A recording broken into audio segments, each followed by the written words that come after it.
What is going on, everybody? I am here. This is a CCW podcast,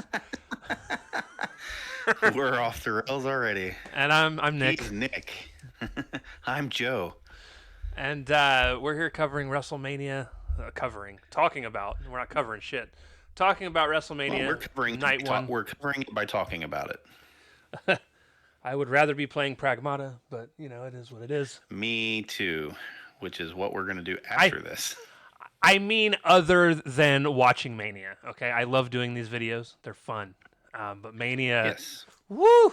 It was rough. Whew, listen, after watching Dynasty last week and then turning around and watching Mania, man, dude, there's a huge just fucking gap. Just a gap Yep, it's a chasm at this point. in wrestling entertainment. This was a Monday Night Raw that was just almost twice as long. And it might as well have been a Monday Night Raw. We got fucking ads on a Mania, guys. Legit ads. This isn't just fucking like well, listen, they did some advertising for WWE things, don't get me wrong. Yeah, a lot of Netflix ads. Dude, they played at least one of the Hulk Hogan documentary ads in between each Every match. commercial. Yep. Mm-hmm. And I went on Twitter and I said, WWE and Netflix, I promise you I'll watch this show if you just stop showing it in between every match. Well, they already got you. They're trying to get everybody else. Well, No. Look, I'm at this point. If they keep showing it, I'm not gonna watch it. That's how I work. I'm not watching it. I have no desire to see the revisionist history of Hulk Hogan and his run and here's or the thing. his whatever it is. I don't think it's going to be revisionist history. I think we're going to see some people that legit think he was doing fine, and then we're going to see Bret Hart shit on him. And I'm here for that. Bret Hart shits on a lot of people. They've already shown a scene where Bret Hart actually shits on him, and it's from the documentary. So, like, Bret's not shy. I was already at least interested in seeing it to see what the people that were putting the documentary together do with it. Because I'm curious, because there was even one guy during the commercials that they showed where the guy was like, yeah, every time he told the story, Andre the Giant gained 100 pounds. And that's alluding to the massive lying that Hulk did and probably still does wherever he's at. I just... They were going to put me in heaven, but I was like, that's not going to work for me, brother. So here I am in hell. But like, I am interested in what I would hope to be is a close telling of the history of Hulk Hogan. We'll see. I'll read unbiased reviews before I decide to watch it. And if not for anything, but listen, I've never been a Hulk Hogan fan, not once. There's never been a time in the history of wrestling where I've been like, let's go Hogan. No, every time he has been on my TV, I was like, man, this guy is boring. But I can acknowledge that this thing wouldn't be this thing without him. Right. Like, we don't know where wrestling would be or if it would even be close to what it is today without what he did for the business. Probably not. He was a big deal. Yeah. With that being said, now that we've advertised for them, I hate myself. WrestleMania Night 1. We start off with an in-ring segment where John Cena comes out. He refuses to run, but then kind of does anyways because that ramp's a long ramp, man, and it was taking him a while. It's a long ramp, and he did not want to risk falling in his loafers. Every time he talked tonight, it sounded like he had just recently got over a cold, so that was fun. Is it me, or is he turning more and more into Vince McMahon looks-wise? I don't know. With the suit and the hair and the mannerisms, it's getting weird, man. People just getting old, man. That's fake hair. Fake hair is fake hair, regardless of who you are. Here soon, that's what Punk's gonna look like.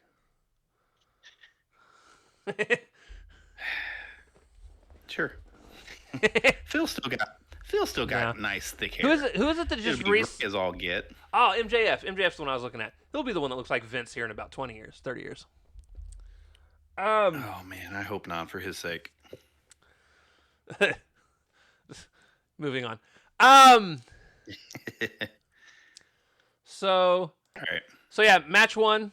Oh, also before we get into match one, my next note was, oh god, it's Cole and Barrett on commentary. Shoot me. Yeah, it was rough going on the commentary I track was today. I turned on a buddy who was playing Pragmata on Twitch, and I would mute matches and just listen to the dude that was playing the game. I was watching the wrestling, but I didn't want to hear Barrett. That's how bad it was. Yep, and he had some bad news for you because he was on the whole call. Yeah, he was. Match one: Usos and Law Knight versus the Division and I Show Speed. It did everything it needed to. It was a relatively quick match, all things It was considered. quick. It was somewhat entertaining. Seeing the iShow Speed stuff play out was at least somewhat fun. Yeah. Um, Starting off, the Vision's entrance was actually pretty cool. Um, they came out behind a big flag that said the Vision. Yeah, it was a big tarp. And then, of course, I Show Speed was wearing a superhero cape because he's a goof. Uh, the Yep. match immediately started off with a double super kick to take out the Vision, and then it was just LA Knight and Speed in the middle of the ring.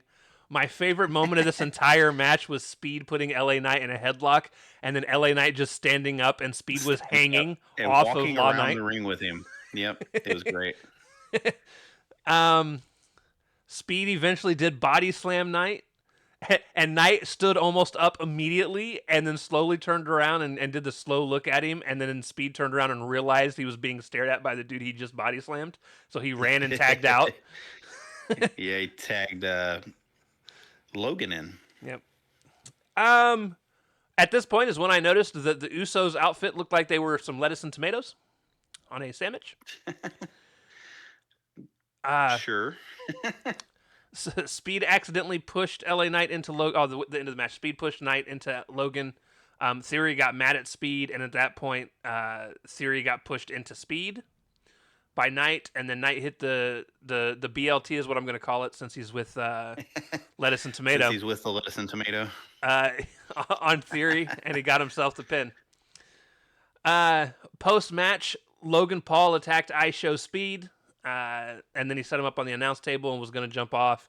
The Usos came in and took out Logan Paul. Knight ends up setting Paul up on the announce table. Speed climbs to the top, looking like he was scared to death to make that jump, and I don't blame him.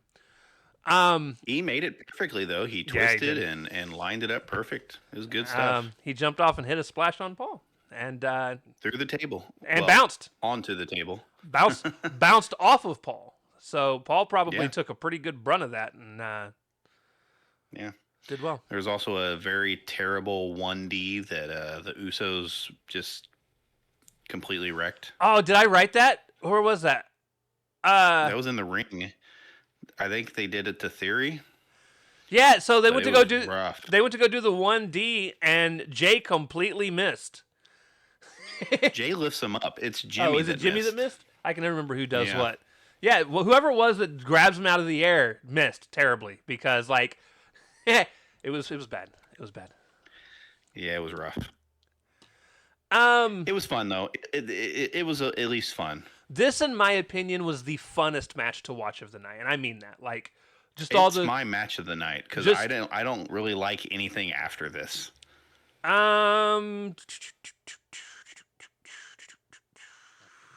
I didn't even think about having a match of the night. Well, don't have Um, one. I wouldn't blame you. I've got to. I've listen. I'm gonna go ahead and say this was my match of the night as well. It's close for a couple of them for me because none of them really deserve it. Right. I didn't hate the Becky and AJ match. So let me say this as a whole. I think night one as a whole this year is better than last year's. However, that is because last year, while it had a much better high moment in one match, it had much lower lows almost the rest of the show last year. Whereas this, it just felt like another Monday Night Raw. Like, Yeah, this was not elevated. The wrestling wasn't really elevated. no, There is only one moment of this entire night that even started to feel important, and I'll talk about it when we get there, and then it immediately felt unimportant. Yep. However, match 2 in the most lame, unsanctioned match, like the match that should have had blood didn't. Yep. But the main event did. And to be fair, both of them could have, and it would have been fine. But like, yeah, there was enough distance between the matches, and the rules of this match definitely warranted it. My problem will always be, guys, I don't need blood in every match. I don't even need blood in most matches. But if anyone is going to take a weapon shot to the face of any kind, dude was gouging his face with the sharp end of a wrench. Yeah. But no blood. Took a fucking toolbox to the head. Jacob did. Didn't bleed. Yeah, sharp edges. No blood. Weird. Weird. So, also, by the way, listen, Jacob dove out at Drew while Drew was coming to the ring, and since this was an unsanctioned match, he should have just skewered him. He had a sword. He almost did. I say that jokingly. I don't actually believe someone should be skewered, but he definitely should not have carried that fucking weapon to the ring if this was how it was going to start. Right. If this is unsanctioned and you're in a fight against somebody you don't like and there's no repercussions for what happens to this individual, and you have a sword. He threw that sword so quick. He almost looked surprised at the move and was like, oh shit, and tossed it. Yeah, he had to drop it quick because otherwise he was going to have a skewer of Fatu there. He was going to have a Fatua Bob. Yeah, it would not have been good. Rikishi then would have been mad, and that's what we don't need. Drew was really shocked at how quick Jacob was on his ass in that dive. We do find out a little bit into the match. McIntyre has PTSD of big red toolboxes. That apparently, by the way, according to Cole, almost ended his career. Who's that? McAfee? Did I say McAfee? My or bad. McIntyre. Because of the Hell in the Cell. I gotcha. Yeah. I gotcha. Yeah, Cole was like, it almost ended his career. No, it didn't. It gave him some stitches. Relax, my guy. Like, right? He's wrestled many, many matches since then. We get our first Slim Jim sighting. And at that, and when it happens, it was the first time that I had noticed, even though we'd had announce tables involved, that the announce tables also had ads on them. And then I got mad. I was like, bruh, really? Well, they're on the sides of the tables that you don't really see.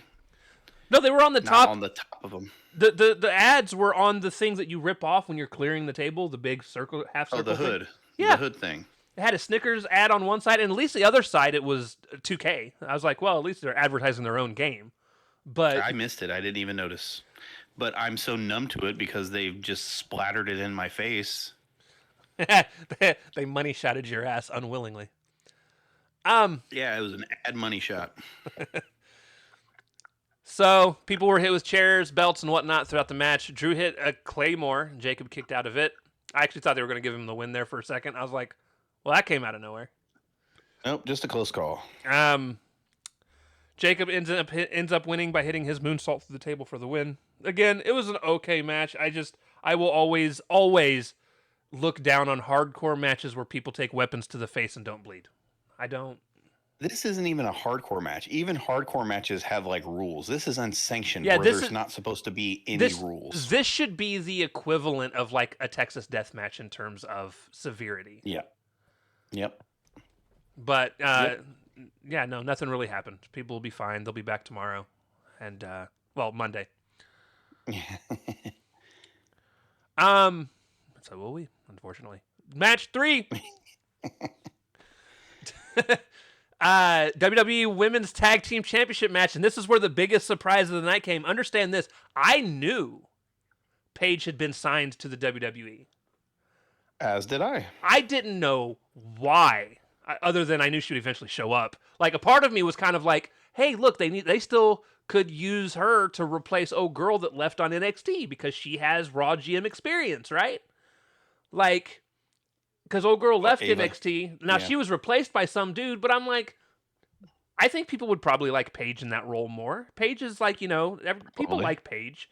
But no. I think Paige is going to be back to be. I didn't think she was going to be a wrestler either. I thought she was going to be on-screen talent, maybe a manager, valet, or something like she was the previous time. Yeah. And listen, they came out. First and foremost, I loved Alexa Bliss and Charlotte's moth and butterfly outfits, entrance attire. I thought it was pretty cool because it definitely showed both of their like personalities and the way that they express themselves. Yeah, but still, with Alexa's being kind of because I think her wings had like fireflies on them. they were just holes. Still, were they just holes? Yeah, there was something fireflies on it. Kristen was telling me because she was looking on the interweb. right. But yes, it was their attire was really good. Still, apparently, Lash and Naya's were Demolition inspired. I had no clue. Me neither. They looked more like Vega than anything. Yeah, those white masks, white gear. Number one is weird, anyways. But I'm not a fan. There's been it was one weird. time I have ever truly really enjoyed white gear, and it was Seth's. Seth pulled it off, and Shawn Michaels when he fought the Undertaker. Shawn's white with the red hearts is also, I like that as well. Anyways, white gear aside. So Alexa and Charlotte come out. I liked their outfits. And then everybody else came out. It was weird to me. Another thing that puzzled me was having the tag champs come out second to last. I was like, they're really going to have the Bellas come out last. This is fucking like how you couldn't have like you couldn't have advertised who was going to win any harder. They are Hall of Famers, man. Respect on the Bella's name. Look, I'm gonna keep it moving. So then they come out and Nikki's in a boot, and I'm like, oh man, good. They're gonna replace them as a tag team. I was like, neither Joe and I will get anything right for this. I'm fine with that. Like, this is the best possible. This is the best possible outcome. And then Nikki was like, but I called up an old friend. And the moment she said that, I knew. I was like, ah. Paige's music hits in this page. Now, guys, I want you to understand, I like Paige. She is what got me back into wrestling. Okay? She's the reason I ordered my first ever AEW pay-per-view. You ordered the London All In or whatever. Well, I did order that, but that wasn't my first AEW pay-per-view. No, her first pay-per-view back, which was like Full Gear. Ah, okay. And it was because I was like, she was one of my favorite women's wrestlers. I want to see if she's capable of even coming close to doing what she could. She couldn't. But, there was hope, and that's what got me back into watching wrestling, though. I was like, oh, man, the rest of the show was actually pretty decent. I should probably start watching AEW. And then eventually I started watching WWE again as well off of it. So like, I love Scratch that itch. I love Paige / Saraya as a superstar. Like, but I definitely like I could have gone without this. Or for that matter, them winning because I am now confused. Hey, but that's who we picked the Bellas to win though. We did, and I gave us the point for it. But like, so, I would have rather of us both been wrong on this. To be honest, at that point, was that they were just going to replace them with the Kabuki Warriors, but apparently, they should have done that then. Apparently the Paige thing came together instead. Anyways, they didn't want to take Bree's WrestleMania moment away. This match actually ended up being better than I expected it to be. But listen, there was at least a 4 to 5 minute moment where I was like, oh God, Naya's going to hurt Paige. Naya's going to fucking hurt Paige. Thankfully, I don't think they ever interacted. Or at least if they did, it wasn't much. I don't think so. But the way the match ends, Nikki interfered, allowing Paige to hit the Rampage on Bliss, and Charlotte couldn't stop the pin count or the pinfall, and we got new tag champs. I will also say this, though, as much as I just sat here and shit on Paige as far as her coming back and wrestling, She looked better tonight than she did her entire AEW run. Now, a lot of that is probably because she was in a tag match and didn't have to do a whole lot. Yeah, she was very protected. But what she did was still better than anything I saw her do over in AEW. So, like, Well, for the most part, her AEW run was just a mix of a trio where everybody else was wrestling and she was kind of a valet because of her situation. well, and that's what confuses me. She's gonna come back as a wrestler, and now she's in a tag team. Isn't she supposed to have some sort of injury that prevents her from being able to wrestle sometimes?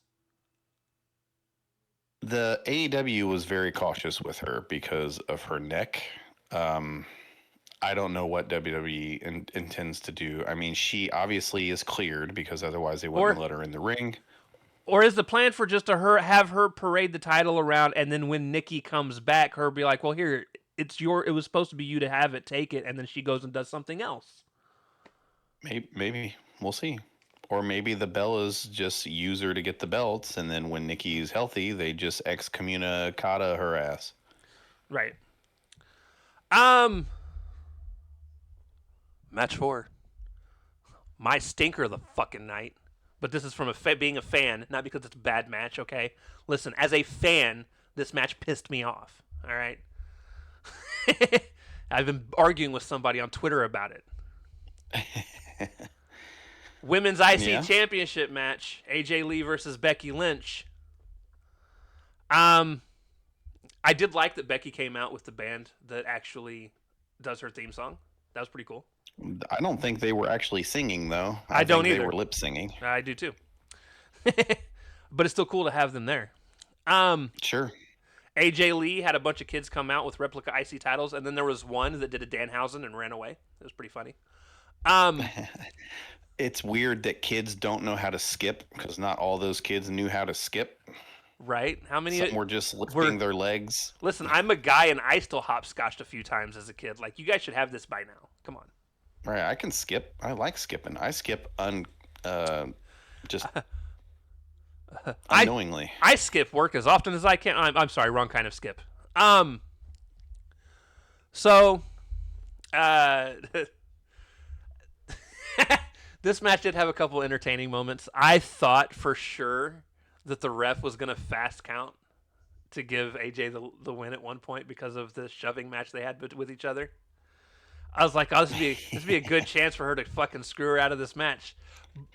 Yeah, the Jessica Carr spots were a choice. But the moment that she kicked out, I knew Becky was going to win because it's like they're going to make Jessica Carr raise her hand.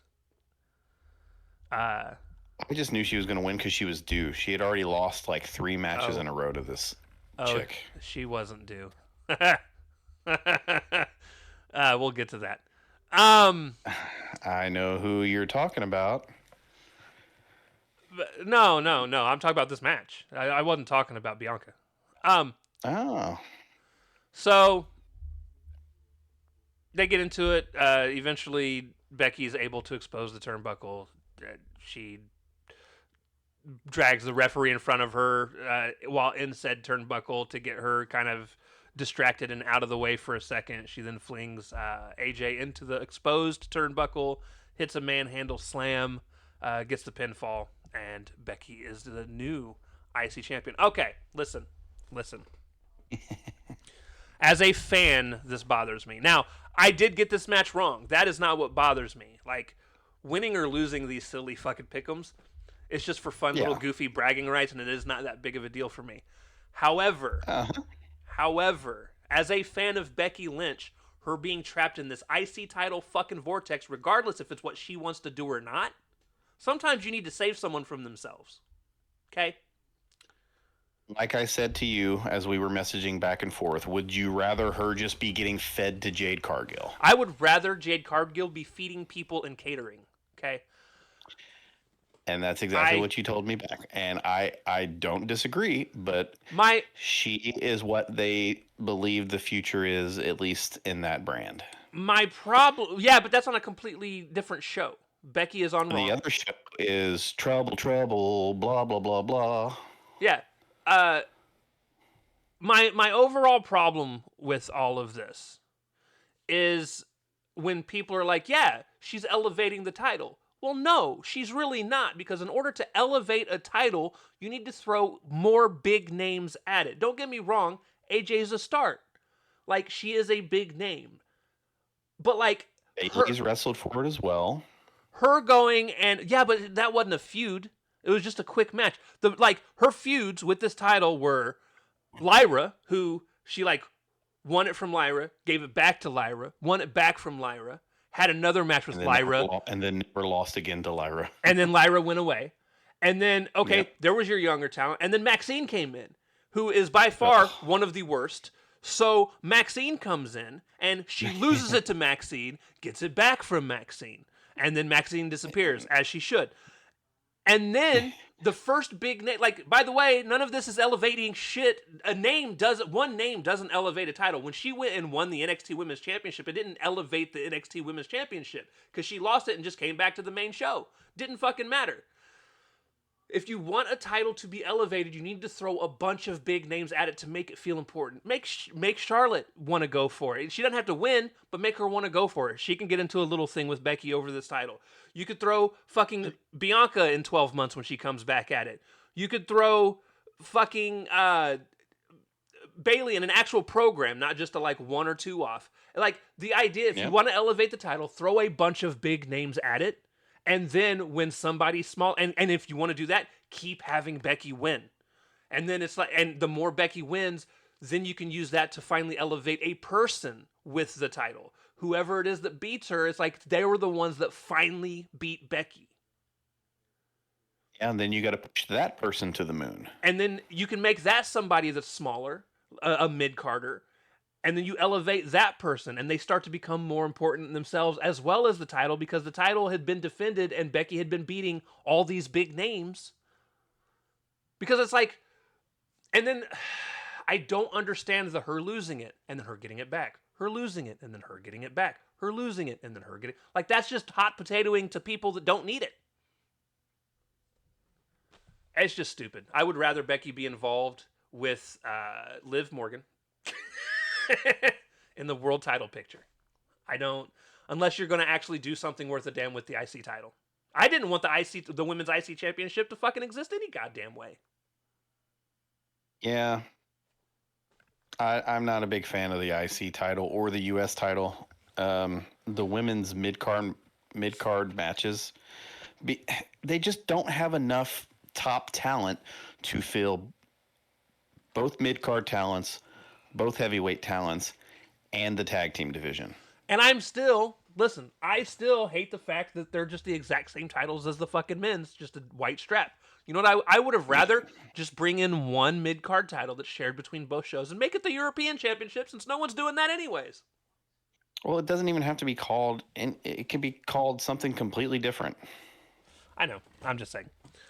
It could be the fucking, well, the problem is there's too many belts any damn way across that entire company, and I'm including NXT in this as well. Just too many damn belts. I say all that to say this. Yes, Becky Lynch is the thumbnail because she is my favorite women's wrestler of all time. And I would. And she was due. I would still no. I'd still rather her honestly just not wrestle. Match 5 ended up being more boring than I thought it was going to be. Simon from What Culture really loved it. He thought it was an amazing match. Seth Rollins versus Gunther. It started hot.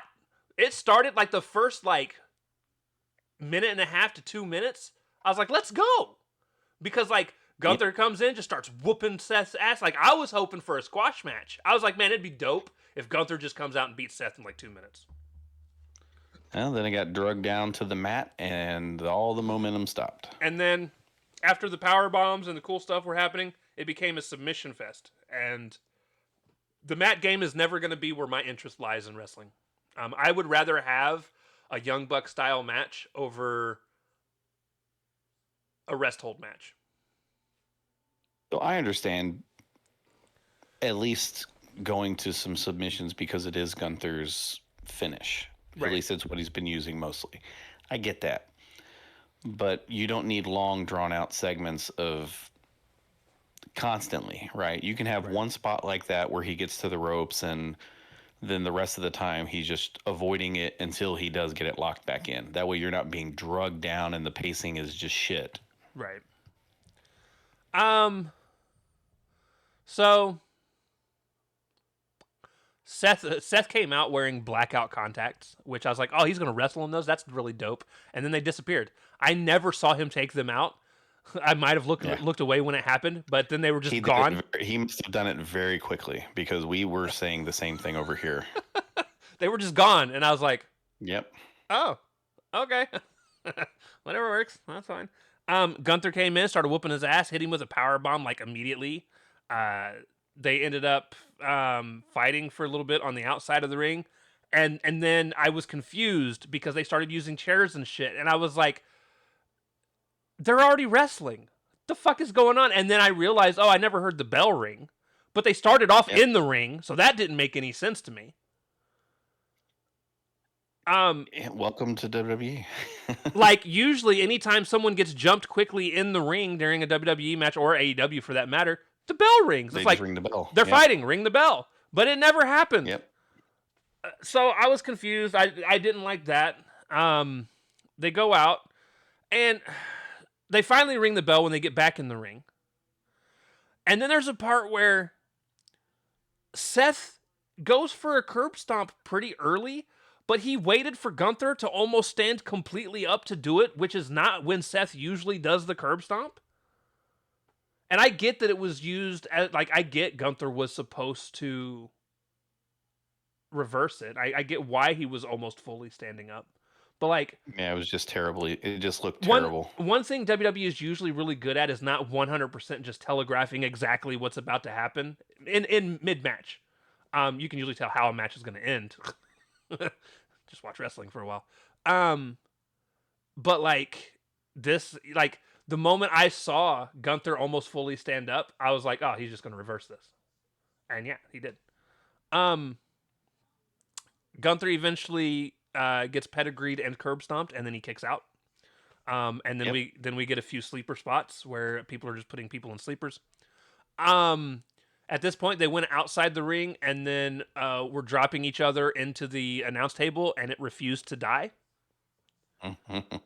I am the table. I don't know if that was intentional, but regardless of what happened, it never broke. At this point, Seth ate a nasty fucking spear from Braun Breaker. I'm pretty sure the spear sent him into the fucking guardrail. Well, he was leaning that way, and they almost didn't catch it on the camera. The Yeah. camera guy had to really hurry to get it in frame. Listen, Braun's fast, boy. You got to be quick. Yeah, no shit. And after that happened, he tossed him into the ring. The ref not once even looked at Braun and wondered what happened. Why is Seth out here now beat up after doing what he did? You know, because referees be refereeing. I'm sure Gunther had him distracted. Distracted. Yeah. Gunther ends up putting Seth into a sleeper. Seth passes out. Gunther wins. Yep. Post match, Breaker wasn't done. He speared Seth again on the outside of the ring again. Then choked him a little bit, which was a little weird. I was like, all right. And at this point, I realized, you know what's happening a lot in wrestling now that I don't remember being as often when I was younger? What's that? These wrestlers really just be spitting on each other a lot now. Ooh, we were talking about that too. Dude, I couldn't do it. Like the second somebody spit on me, like I'm throwing hands. Like it happens a lot. I feel like it's almost every single match. Yeah, it is a lot. Even and this isn't a WWE thing. I've noticed it a few times in AEW where like I've seen like Mox spit on somebody and I'm like, well, that was kind of pointless. And like people are doing it now without them even being in a feud with somebody. Like I can understand if it's a full on feud, you're in like your fourth match, it's to go home, and you're like in a hardcore match, it's the blow off match to end the fucking feud. At that point, I could understand somebody spitting on somebody, but just doing it for the sake of doing it because I'm a heel. It's weird. Right? I've never spit on anybody I've actually gotten into a physical fight with. That's not what's in my fucking mind. Right? It's to E- throw these hands. Even even the ones I've won where I'm being pulled off, I'm not thinking about, ooh, let me spit on him on my way out. No. I don't know. Shit's weird. In ring segment. This is night 1 Hall of Fame inductee presentation. We'll get this exact same thing tomorrow. Yep. And then we go into our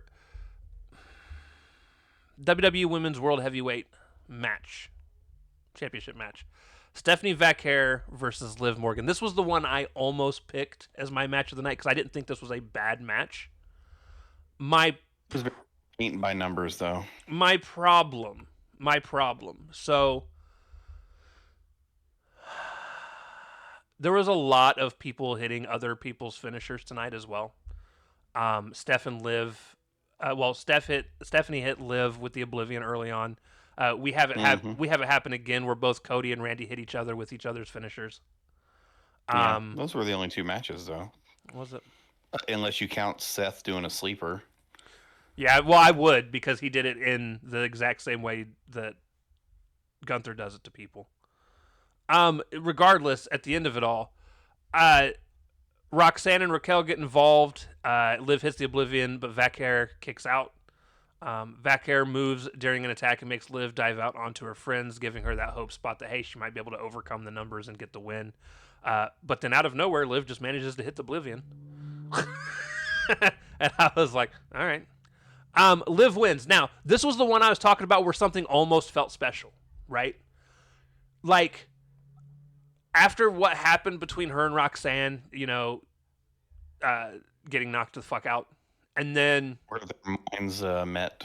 yeah, the meeting of the minds. And with everything happening, like she's got the bruised face still from how everything happened, and then like she had that moment where she wins the championship, and like she looks like she's so happy. She actually looked emotional when she won. Which is always a good look if a wrestler can pull that off. But then immediately Dom hits the ring, and I'm just like, well, you just fucking ruined it. Like, and I mean that. I 100% mean that. I am so tired of the Dom and Liv relationship thing when everybody knows they're both either married or in relationships with other people. Like, I get it. It's a TV show, right? We know that you're playing the fake relationship thing. But I'm just bored of it. Dom is very married. Right. And I'm just bored. Like, I just wish they would... You don't even have to get rid of the Judgment Day. Just break them up. Like, they can still be in a stable together. But this whole thing where, like, she jumps on him and wraps her legs around him and shit. Like, I don't care how comfortable you are in your relationship. There comes a time where some shit's just got to stop. I don't disagree. But no, I was like, oh, that's cool. Liv won. I would still rather Stephanie win because I like Stephanie more. The better wrestler definitely did not win tonight. That could be said across many matches. Right. However, I understand why Liv won. I think it's going to be able to tell better stories in the more immediate future because I do think this is going to be used to eventually break up the Judgment Day because they're going to want to go for the title too at some point. Yeah. And we'll see how that goes. Unfortunately, though, one of the things I forgot to mention, Paige really annoyed me during her match. She hit a move when she first got tagged in, and she screams out, "This is my house." And I was like, stop saying that when it's your first time back to a company. Did you want to say, no, this is my house, motherfucker? No, but like that's exactly what she said the first night she showed up in AEW. Yep. I was like, She's very generic. She's got the one line. It's like, but it's not your house, Paige. You can't even go 100%, or you might die. Stop it.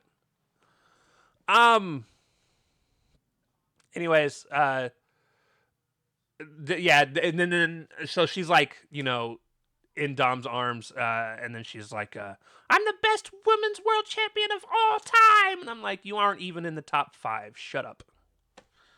You're not even in the top 10. lady. In ring segment, Cena comes out to lie to us about how many people are there tonight. And then this is where Bianca Belair comes out and announces she's pregnant, and she's like, "There's one more," and then she opens up her little outfit that she came out in, and she's got the baby bump, and I'm like, "God damn it, Montez!" Like, she was probably close to coming back and actually wrestling, and then it's like, "Oh, never mind, I get to wrestle with motherhood." She still had that thing cover. She still had a thing covering her finger. So Well, I don't think she had it on both hands, and it was what it was is it was things that wrapped around the fingers on both hands that when she held her arms up, the wings of the outfit she was wearing raised with them. Yeah. Boo. She was very clearly pregnant, though. Yeah, she was. You don't have that much material around that part of your body if you're not hiding a baby bump. Right. Yeah, no. I mean, don't get me wrong. I say all that jokingly. I am glad that if this is something she wanted, I'm happy for him. I'm happy for Montez. It's cool. Have your baby. Come back when you're ready, if ever. Do what you got to do. Right, family first. Family first. But I will say this. All of this came off as really cheesy because then Cena was like, "Oh, well, we actually have 85,000." Like, he did one more than the one before because I didn't write down the actual numbers. And I was like, shoot me. Just shoot me. Yeah, it was only 50,000 something. And then he's like, "Get ready for the main event." And I'm like,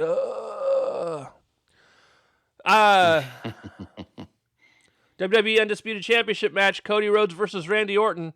And we were wrong, which I was happy about, but not happy about. I was just happy that It was weird. I was happy we were thrown for a loop, but this was so weird. I will say this: we were right about how the match mostly went down. It was a lot of submissions and slow moving stuff because Randy can't go no more. Randy's like 75, and then like that's a joke, guys. It's not that he can't go; he has moments. It just he spurts. He played the injury angle, and the moment it happened, I'm just like, "Oh, here we go. Here we go. He's gonna sell the injury that he had 2 years ago." Yeah, that back problem's just sneaking up at a very inopportune time. Listen, inopportune. As somebody who actually legit has back problems, I understand. But I'm not saying they can't. I'm just saying it was awful convenient. The difference is I'm not a professional wrestler, and I don't have doctors that clear me to wrestle. Okay, again, He's cleared to wrestle. We know he's fine. Anyways, we start with Pat McAfee coming out, and my note was, "Please don't sit at the commentator's table." Listen, I like Pat McAfee as a commentator generally, but heel Pat McAfee is sucks. the worst. The worst talker. He's annoying. He's got go away heat. Thankfully, he didn't have a chance. He did go away.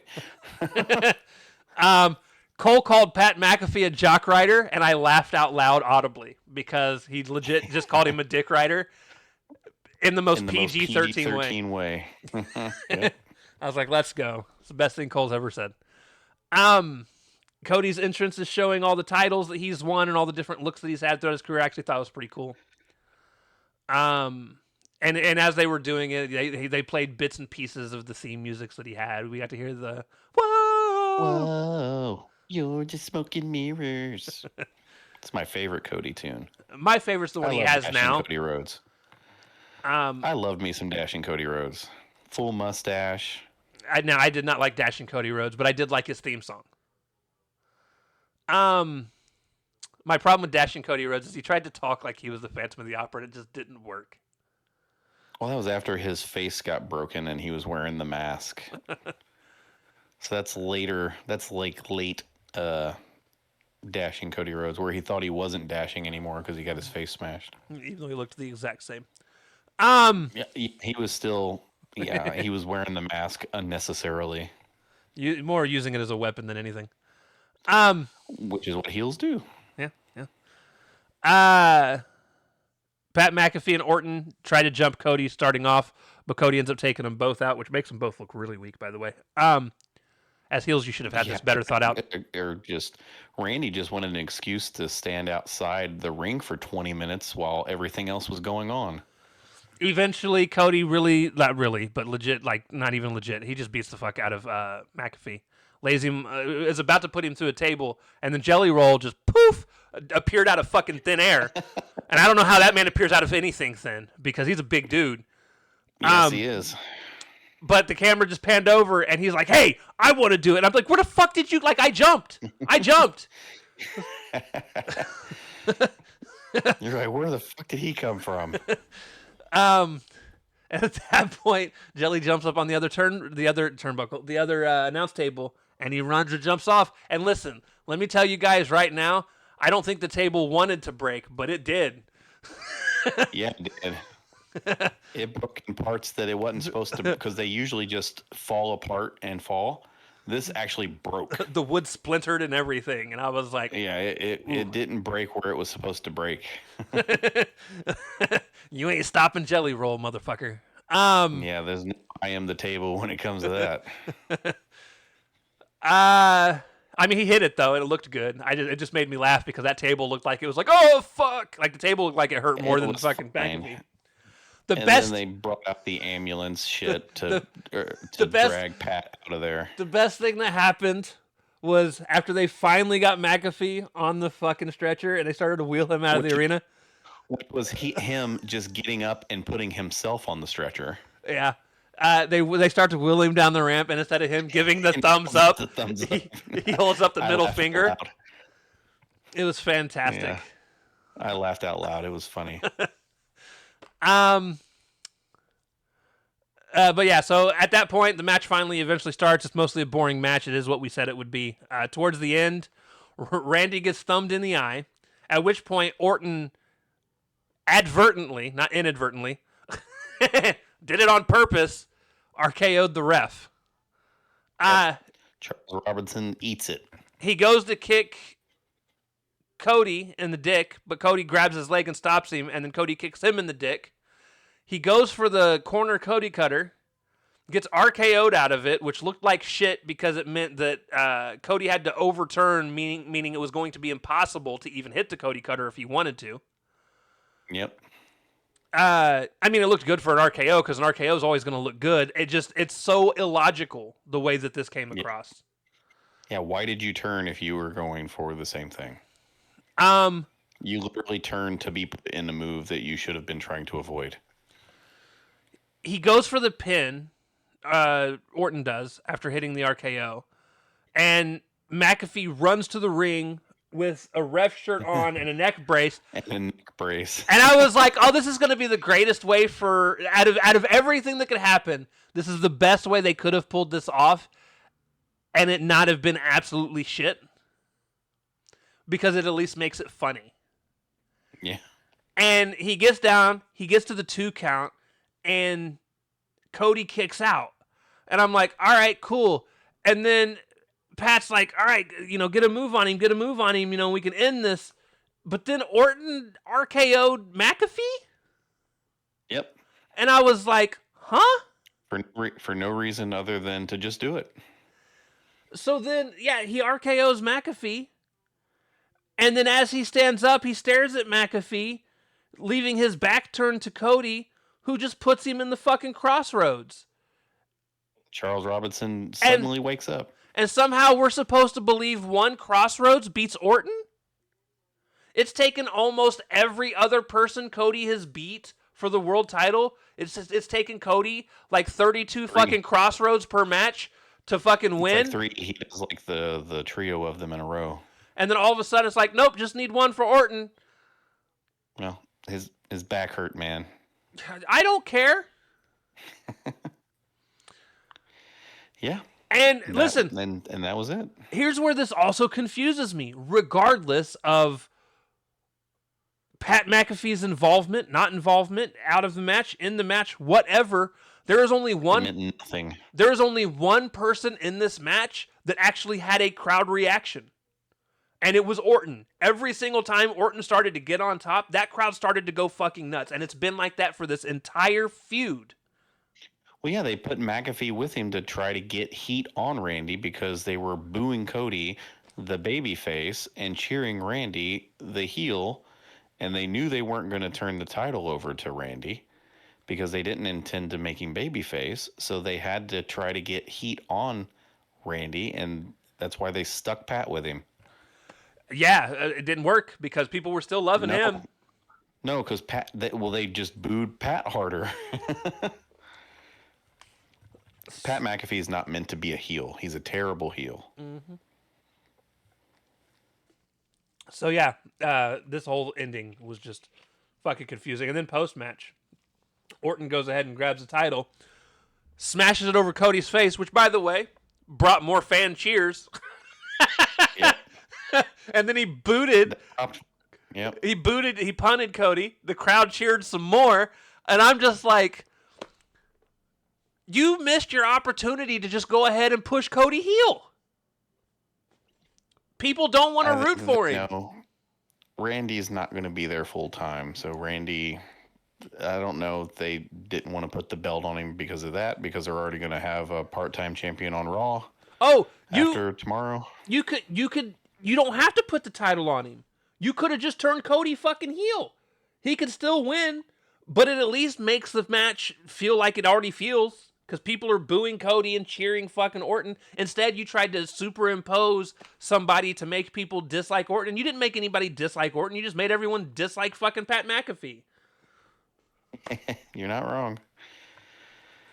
I don't know what they're going to have to figure the Cody thing out. They're going to have to turn him heel. They're going to have to.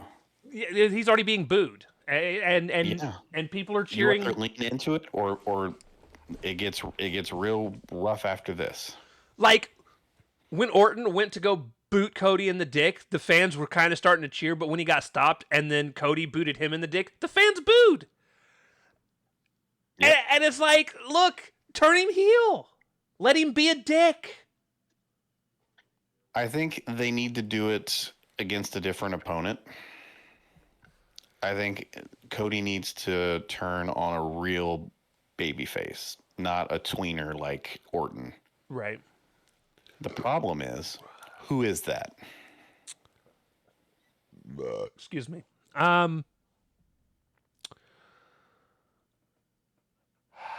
You know what? I don't watch. I don't watch. Zayn. I don't watch SmackDown enough to care.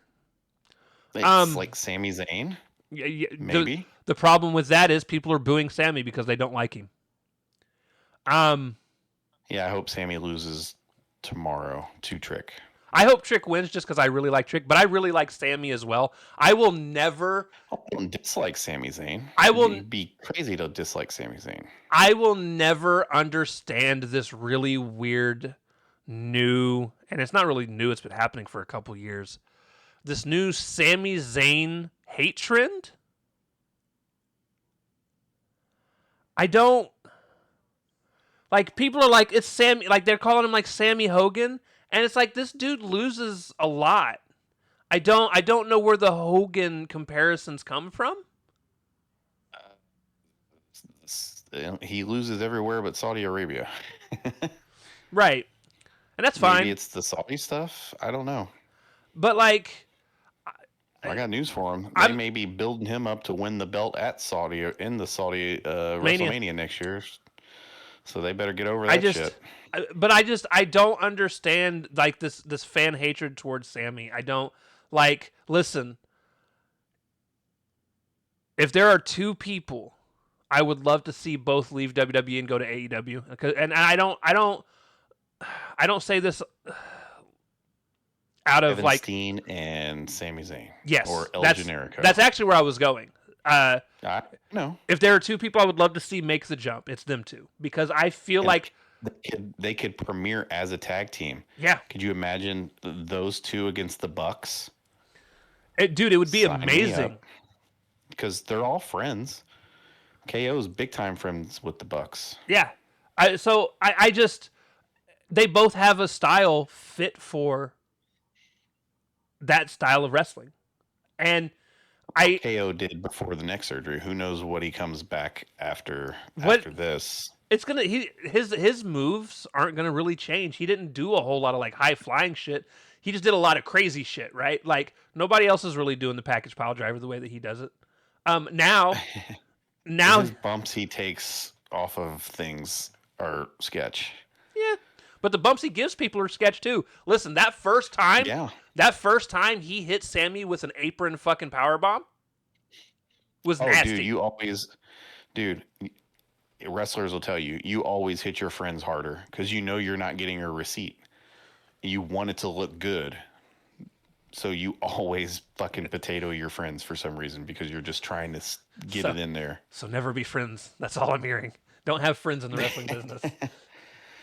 Right? Well, some friends would just do a suplex off of a fence. Some grab your legs and turn it into a fisherman's buster. That's true.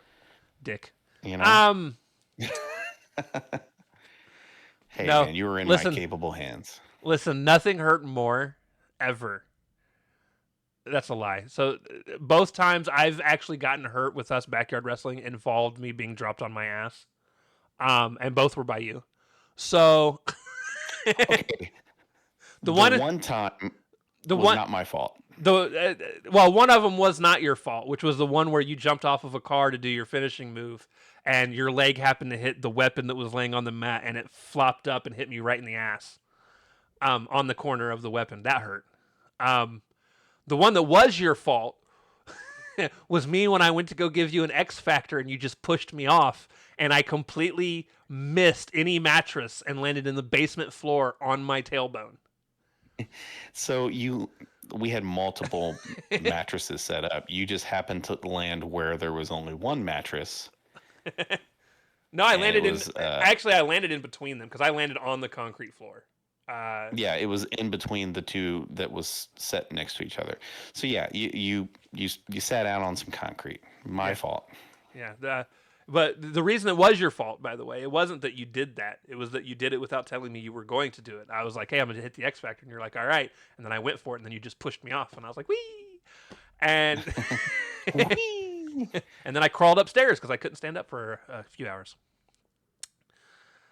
Yeah, we used to backyard wrestle, guys. Oh, remember when we... Was it me and you, or was it me and Johnny that STO'd Andrew into the wall? It wasn't me. I'm pretty sure it was you and Johnny. He was not happy. It sounded like a bowling ball hit the wall because the back of his head hit the wall. You've now again. It was you. Now we also wrestled a lot, so you're more likely to have hurt me at any point than anyone else. It's true. There was that one time I was standing on the chair in the basement, and you flipped me over, and somehow my head hit the cement floor, and that hurt. And that did sound like a legit bowling ball. Oh, I remember that. I somehow didn't end up with a concussion, but it hurt. Donk. Yep.